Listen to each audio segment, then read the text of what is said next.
Hello students, IIT brain में आपका स्वागत। आज हम फिजिक्स में जेईई एडवांस 2019 के एक प्रॉब्लम पे डिस्कस करेंगे। एक बार आप पहले क्वेश्चन सुने। A cylindrical capillary tube of 0.2 millimeter radius is made by joining two capillaries T1 and T2 of different materials having water contact angles of 0 degree and 60 degree respectively. The capillary tube is dipped vertically in water into different configurations, case 1 and 2 as shown in figure. चित्र में भी बताऊंगा आपको। Which of the following options is are correct? हमेशा की तरह आपको चारों ऑप्शन चेक करने होंगे और उनमें से सही ऑप्शंस पिक करने होंगे। गिवन क्या क्या है एक बार देख लें। Surface tension of water is 0.075 newton per metre. Density of water is 1000 kilogram per metre cube and take the value of gravity as 10 metre per second square. ये एसोसिएटेड कंडीशंस है जो प्रॉब्लम में दी गई है, यानी इनका भी इस्तेमाल होना है प्रॉब्लम में। क्या डायग्राम दिया हुआ है एक बार पहले उसको देख लें। आपको पहला जो कॉन्फ़िगरेशन दिया गया है उसमें आपको एक वाटर टैंक में एक कैपिलरी को डिप करना है और कैपिलरी जो है वो दो कैपिलरीज के कॉम्बिनेशन से बनी है, कुछ इस तरह से।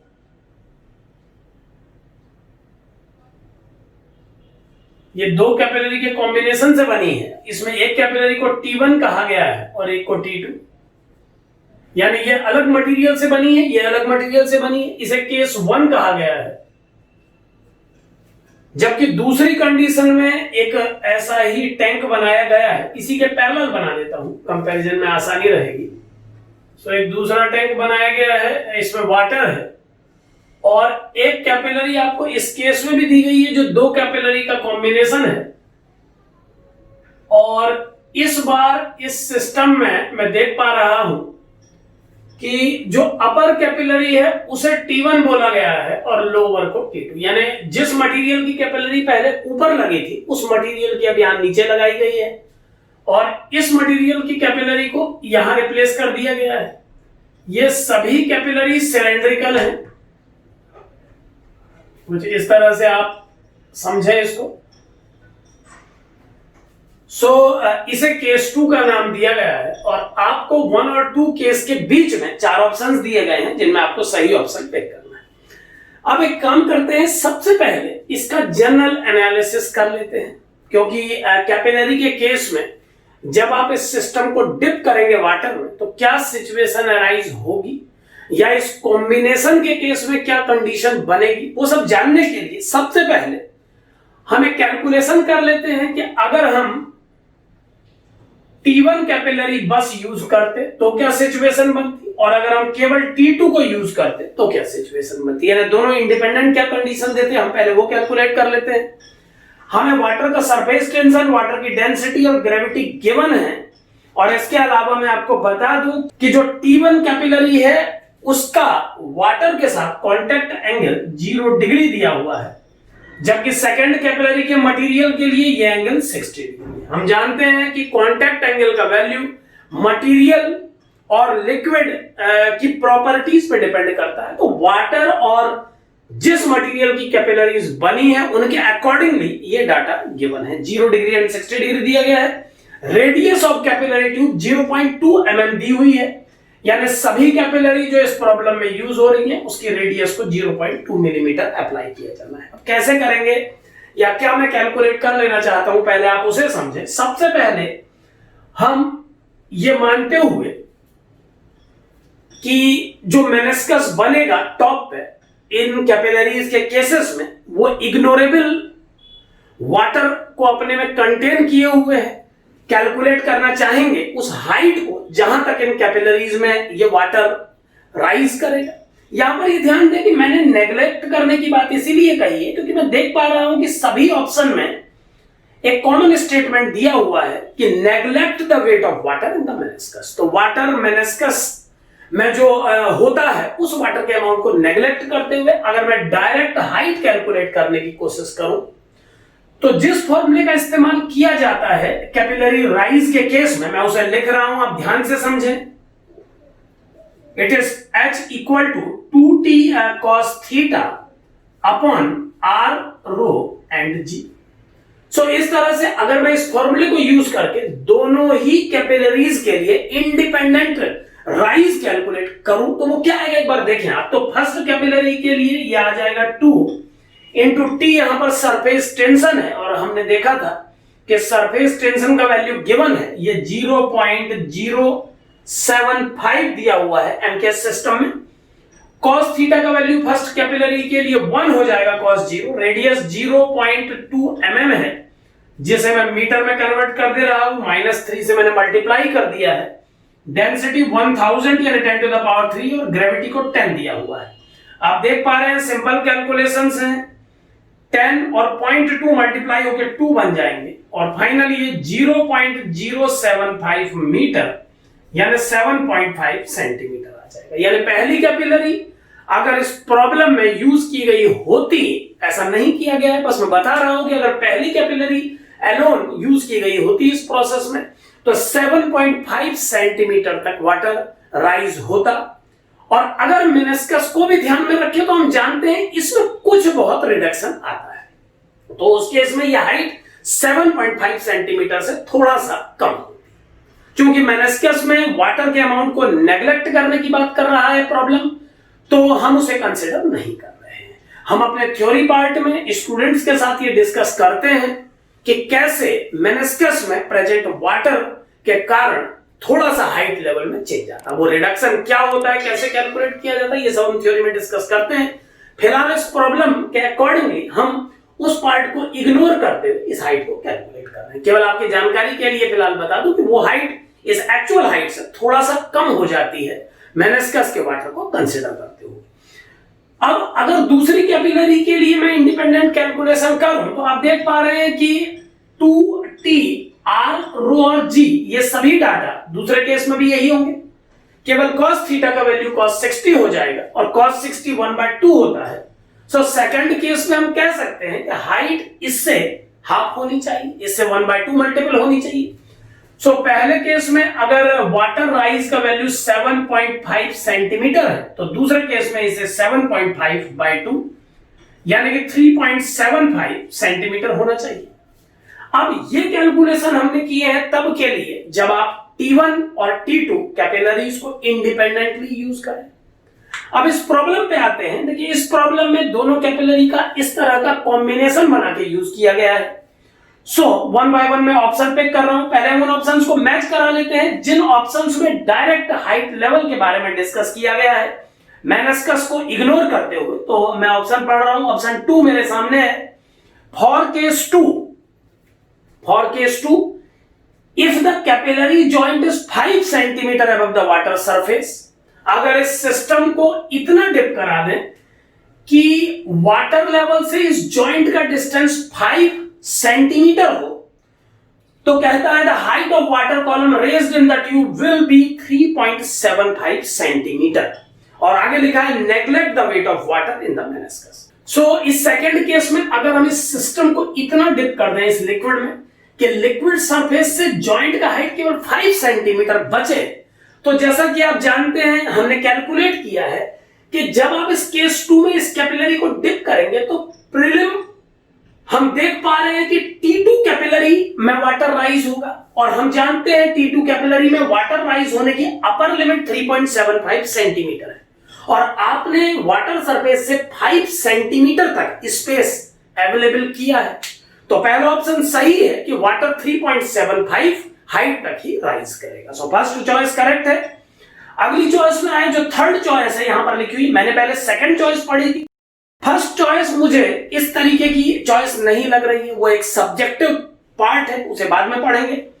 थर्ड पार्ट में आते हैं। For case 1 if the capillary joint is 5 centimetre above the water surface the height of water column raised in the tube will be more than 8.75 centimeter. Neglect the weight of water in the meniscus. अब आए इस case में, अगर इस case में आप इस capillary को डिप कर देते हैं वाटर में और वाटर सरफेस से ये जॉइंट 5 सेंटीमीटर हाइट पर रहता है तो आप जानते हैं कि T1 कैपिलरी के लिए 7.5 सेंटीमीटर तक चढ़ना चाहेगा वाटर।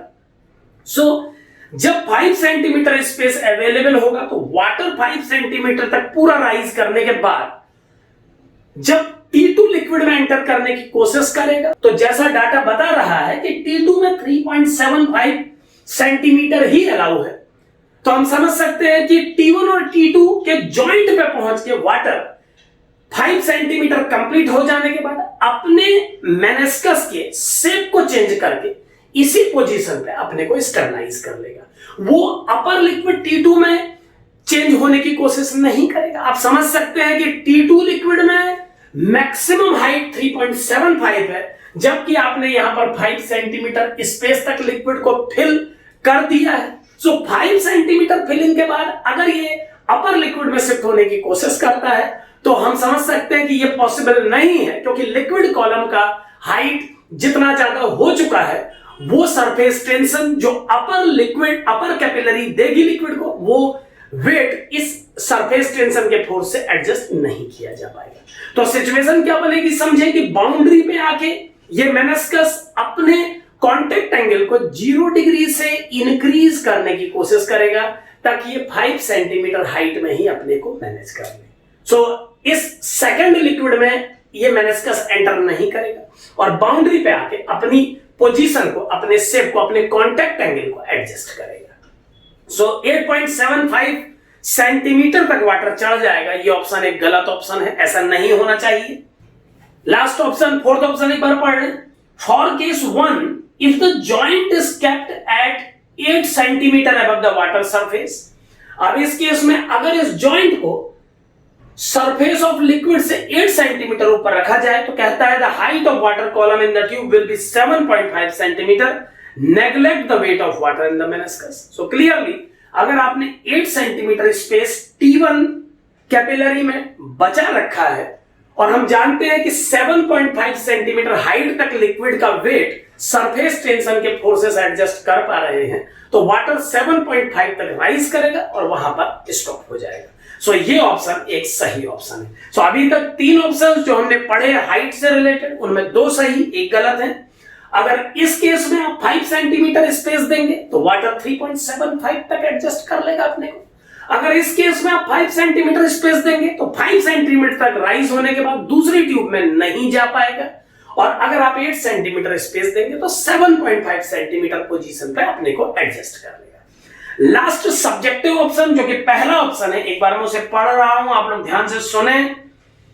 ऑप्शन है if capillary joint maintains the similar distance above the water surface in both configurations, then correction in the height of water column raised in the tube due to weight of water containing in the meniscus will be different for both cases generally।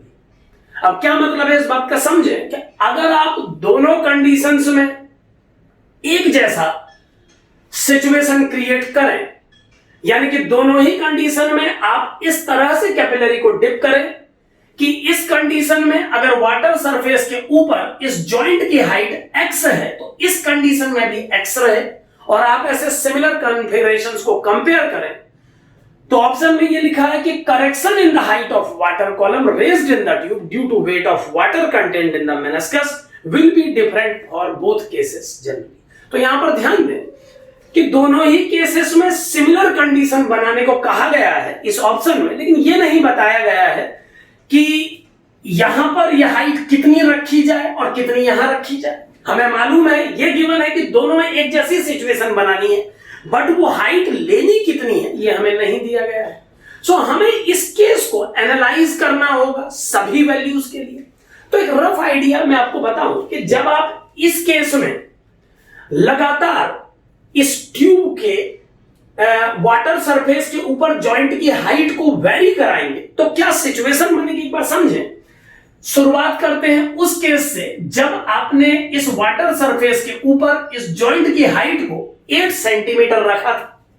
सो जब आपने इस water surface के ऊपर इस joint की height को 8 centimetre रखा था तो मेनिस्कस T1 कैपिलरी में 7.5 सेंटीमीटर हाइट पर एडजस्ट हो गया था, और जो कांटेक्ट एंगल बना था वो 0 डिग्री था। अब ध्यान से समझें कि अगर आप इस कैपिलरी को धीरे धीरे नीचे खींचते चले जाएं तो आप समझ सकते हैं कि इस बाउंड्री में पहुंचने तक ये कांटेक्ट एंगल 0 डिग्री ही बना रहेगा। मैं क्या कहना चाहता हूं समझें कि इस पहले केस में, मैं केस 1 की बात कर रहा हूं, आप समझें कि अगर आप इस हाइट को लगातार 8 सेंटीमीटर से कम करते जाएंगे तो इस कंडीशन में आने तक मान ले किसी हाइट पर यह सिचुएशन अराइज हो गया है कि जितना हाइट आपके पास अवेलेबल है वाटर सरफेस के ऊपर जॉइंट तक, वो हाइट सफिशिएंट है कैपिलरी राइज के बाद लिक्विड के इस फॉर्मेट के लिए। तो इस कंडीशन तक आप समझ सकते हैं कांटेक्ट एंगल का वैल्यू 0 डिग्री ही बना रहेगा। अगर हम मेनिस्कस में आने वाले वाटर के वेट को कंसीडर करें तो एक एस्टिमेट के थ्रू मैं लिख सकता हूं कि यह हाइट जहां पर मैं इस तरह का कैलकुलेशन कर पाऊंगा वो होनी चाहिए, इस हाइट को आप मान सकते हैं 7.5 से थोड़ा सा कम। जैसा हम जानते हैं कि मेनिस्कस की प्रेजेंस में ये हाइट थोड़ा कम हो जाएगी, सो मैं इस हाइट को मान रहा हूं 7.5 से थोड़ा सा कम। और अगर ये सिर्फ ऐसा बना रहता है तो रेडियस के बराबर हाइट यहां पर और बढ़ जानी चाहिए। फिलहाल मैं उसे R ना लिख के H2 लिख रहा हूं, आप H1 H2 को करेक्शन फैक्टर समझ लें।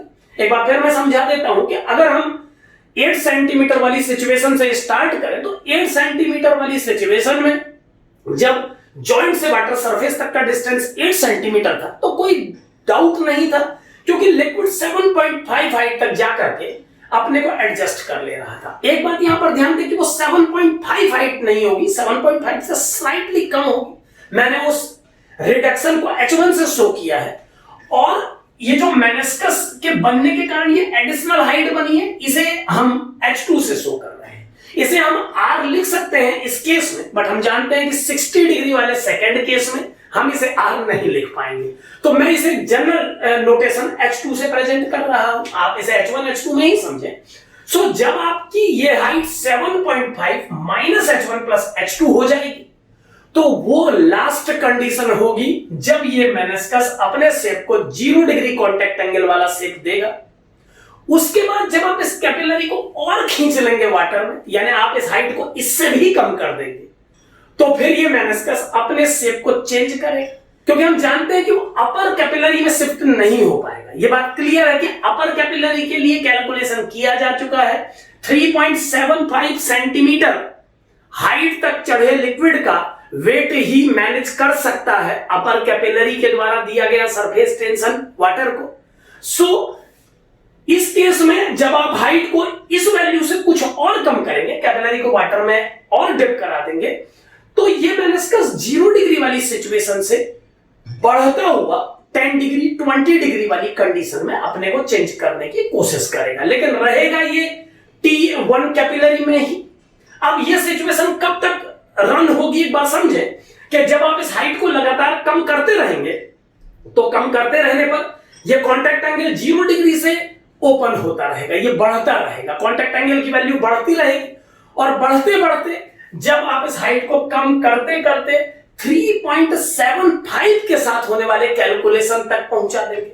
अब ये 3.75 के कैलकुलेशन तक का मतलब आप क्लियरली समझें कि जब आप इस हाइट को कम करते करते इस सिचुएशन तक ले आएंगे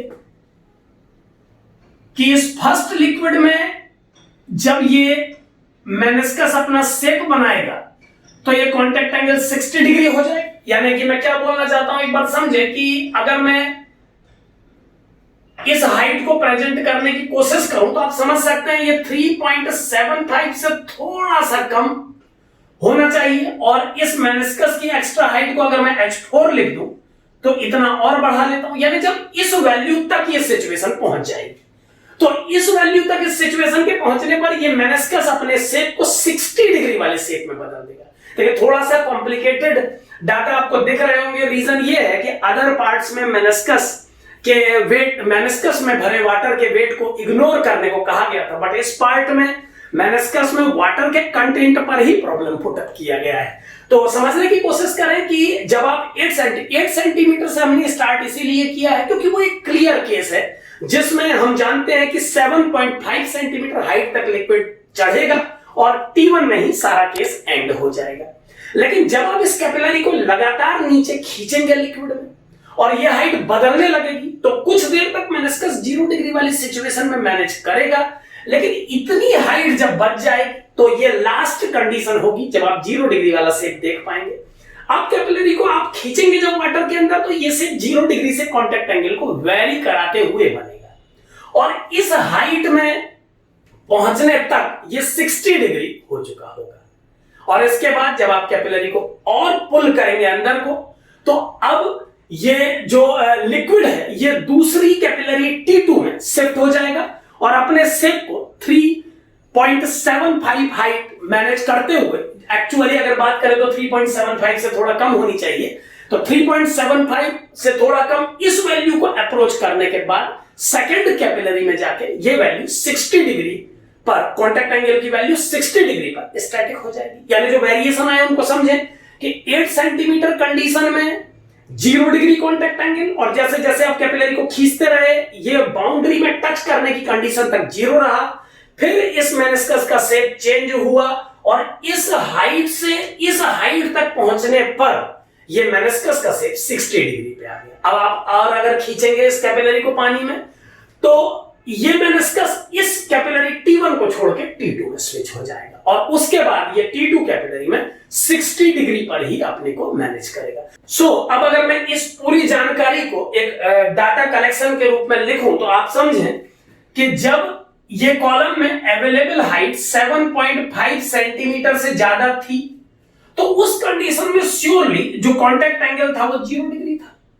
दूसरी स्टेज में हम रखते हैं उन वैल्यूज को जब ये 7.5 से कम और 7.5 माइनस H1 प्लस H2 से ज्यादा था। आप देख पा रहे हैं कि इस कंडीशन में भी ये 0 पर एडजस्ट कर रहा था अपने को।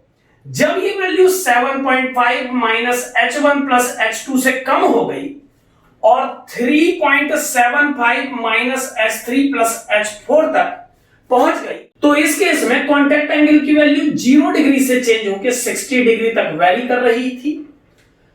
इसके बाद जब यह value 3.75 minus H3 plus H4 से भी नीचे चली गई तो हमने देखा कि 60 डिग्री पर स्टैटिक हो गया मेनिस्कस का जो कांटेक्ट एंगल था वो 60 डिग्री पर मेंटेन हो गया और इस तरह से लगातार वेरिएशन आता रहा। ये पहला केस है जब हमने पहली कैपिलरी को डिप किया तो अलग अलग हाइट लेवल पे अलग अलग कांटेक्ट एंगल हमको देखने को मिले। इन सभी को मैं एक लिस्ट बना के आपके सामने रख चुका हूं, आप देख सकते हैं। इस कंडीशन में 0 डिग्री, इस कंडीशन में 0, इस कंडीशन में 0 से 60 का रेंज और इस कंडीशन में 60 डिग्री स्टैटिक। इसके बाद जब हाइट और कम होती रहेगी तो वाटर T2 कैपिलरी तक पहुंच जाएगा और 60 डिग्री का कांटेक्ट एंगल मेंटेन करेगा।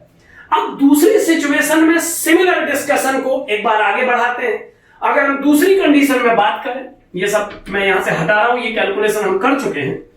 अब अगर मैं दूसरी कंडीशन में इन्हीं के पैरेलल स्टेटमेंट लिखूं तो समझें कि जब आप हाइट को 7.5 सेंटीमीटर से ज्यादा रखेंगे इस केस में तो श्योरली T2 कैपिलरी केवल 3.75 तक का राइज चाहती है। तो इस केस में कांटेक्ट एंगल 60 डिग्री ही बने रहे। ये मैं लिख देता हूं, यहां पर सब मेंशन कर देता हूं। ये 7.5 minus H1 plus H2 correction factors हैं एक्चुअल कैलकुलेशन तक पहुंचने के, और ये दूसरे केस में करेक्शन फैक्टर्स हैं।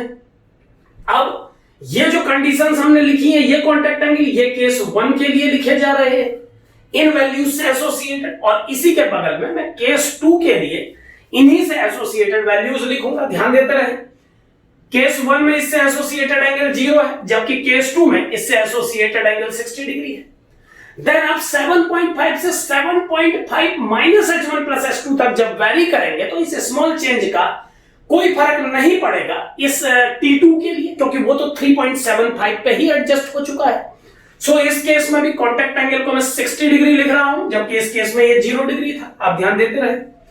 तीसरे केस में जब आपने हाइट को 7.5 माइनस H1 प्लस H2 से 3.75 माइनस H3 प्लस H4 तक वैरी कराया, तो इस केस के लिए कांटेक्ट एंगल 0 से 60 डिग्री तक चेंज हुआ केस 1 में।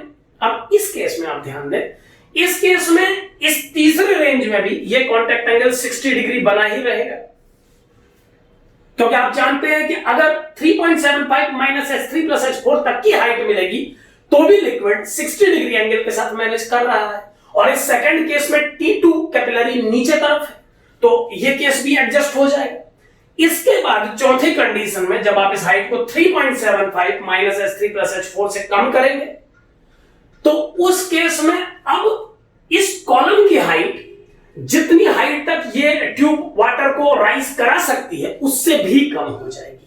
और ऐसे में मेनिस्कस इस अपर लिक्विड में हल्का सा शिफ्ट होगा और जैसे ही अपर लिक्विड में शिफ्ट होगा तो सरफेस टेंशन की अपर लिक्विड की वैल्यूज के अकॉर्डिंगली ये हाइट रेज हो जाएगी और अब 0 डिग्री वाली कंडीशन एप्लीकेबल होने लगेगी और वाटर 7.5 सेंटीमीटर हाइट तक राइज हो जाएगा। आप यहां पर ध्यान दें कि सरफेस टेंशन के फोर्सेस कांटेक्ट पॉइंट्स पर लगते हैं, तो जैसे ही इस कंडीशन के बाद आप कैपिलरी को सेकंड केस में और डिप करेंगे वाटर में तो इस कॉलम की height 3.75 minus H3 plus H4 से कम हो जाएगी। तो ये मेनिस्कस अपर कैपिलरी में ट्रांसफर होगा और जैसे ही अपर कैपिलरी में ट्रांसफर होगा तो उस कैपिलरी के कांटेक्ट एंगल के अकॉर्डिंगली इसे 0 डिग्री हो जाना चाहिए और 0 डिग्री एंगल होते ही ये राइज 7.5 सेंटीमीटर तक होने लगेगा। सो जैसे ही आप इस हाइट को कम करेंगे 3.75 माइनस H3 प्लस H4 से तो ये वाटर 7.5 सेंटीमीटर हाइट तक राइज हो जाएगा। यहां पर ध्यान रहे 7.5 में जिसे कह रहा हूं वो एक्चुअल में 7.5 से कुछ कम होगा, करेक्शन फैक्टर को ध्यान में रखते हुए। अब इन सभी डिस्कशन से अगर हम इस ऑप्शन को चेक करने की कोशिश करें तो जैसा ऑप्शन में लिखा है कि if capillary joint maintains the similar distance above the water surface in both configuration, यानी अगर हम दोनों सिचुएशंस में एक जैसा माहौल बनाएं तो कहता है the correction in the height of the water column raised in the tube due to weight of water content in the meniscus will be different for both cases generally. आप जानते हैं कि अगर मेनिस्कस के शेप में change होगा तो जो करेक्शन होगा उस वाटर के अमाउंट के कारण हाइट में वो भी डिफरेंट होगा। आप ये समझ सकते हैं कि ये करेक्शन उस वाटर की अमाउंट की वजह से होता है जो मेनिस्कस में अवेलेबल होता है।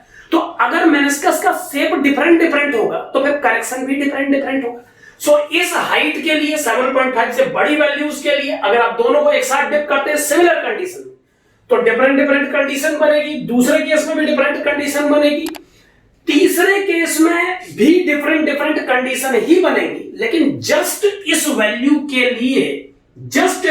के लिए एक बस ऐसा मूवमेंट आएगा जब दोनों केसेस में मेनिस्कस का जो कांटेक्ट एंगल है वो 60 डिग्री हो जाएगा। तो यही एक मूवमेंट होगा जिस केस में जो करेक्शन फैक्टर का वैल्यू है, जो करेक्शन होगा वाटर के वेट के कारण हाइट में वो सेम हो जाएगा। सो केवल एक ऐसा पॉइंट हमें मिल पाएगा जहां पर ये दोनों कंडीशन एक जैसी हो जाएंगी, मेनिस्कस का शेप सिमिलर हो जाएगा और उसके बाद सिचुएशन को बदलते ही इसमें फिर डिफरेंस आ जाएगा। सो हम देख पा रहे हैं कि इस एक्सपेरिमेंट के डिफरेंट केसेस में जो मेनिस्कस में वाटर अवेलेबल रहा है वो डिफरेंट है। हम देख पा रहे हैं कि मेनिस्कस का शेप इस पूरी प्रोसेस में हमेशा अलग रहा है केस 1 और केस 2 के लिए। अगर आप एक जैसा माहौल क्रिएट करें केस 1 और केस 2 में तो दोनों के सिमिलर कंपैरिजन पर कभी भी ये एक जैसा नहीं रहा है एक्सेप्ट उस एक पॉइंट के जहां पर इस हाइट को आप 3.75 माइनस H3 प्लस H4 लेते हैं। बस वही एक केस है जहां पर दोनों एंगल 60 डिग्री आ रहे हैं और अगर दोनों एंगल 60 डिग्री आ रहे हैं तो करेक्शन भी एक जैसा ही होना चाहिए। सो केवल एक ऐसा पॉइंट है जहां पर सिमिलर कंडीशन आएगी, बाकी सभी केसेस में मेनिस्कस का शेप डिफरेंट आएगा। तो जो करेक्शन होगा वाटर के वेट के कारण हाइट में वो डिफरेंट होगा। सो इस फर्स्ट ऑप्शन को एक सही ऑप्शन माना जाएगा क्योंकि जनरली अगर पिक किया जाए तो 1 करोड़ पॉसिबिलिटीज के बीच में एक पॉसिबिलिटी के बेस पे किसी ऑप्शन को डिसाइड नहीं किया जा सकता। सो फर्स्ट ऑप्शन में जो लिखा है उसमें लिखा है कि correction in the height of water column raised in the tube will be different for both cases generally. तो डेफिनेटली ये डिफरेंट ही हो रहा है। सो इस ऑप्शन को एक सही ऑप्शन के रूप में पिक किया जाना चाहिए। सो इस ऑप्शन को सही पिक करते हुए अब टोटल 3 ऑप्शन इस क्वेश्चन के सही हैं। ये कैपिलरी पर बेस्ड एक जनरल प्रॉब्लम है और चूंकि मेनिस्कस पर अवेलेबल वाटर के बेस पर भी एक पार्ट पुट किया गया है तो उस पार्ट पर आपको थोड़ा सा सेंसिटिव रहना पड़ेगा, उस केस में आपको थोड़ा सा ध्यान देना पड़ेगा। बाकी इस प्रॉब्लम को सॉल्व किया गया है कैपिलरी राइज के एक बेसिक फॉर्मूले को यूज करके, तो इसे एक जनरल प्रॉब्लम में कंसीडर किया जा सकता है। Thank you.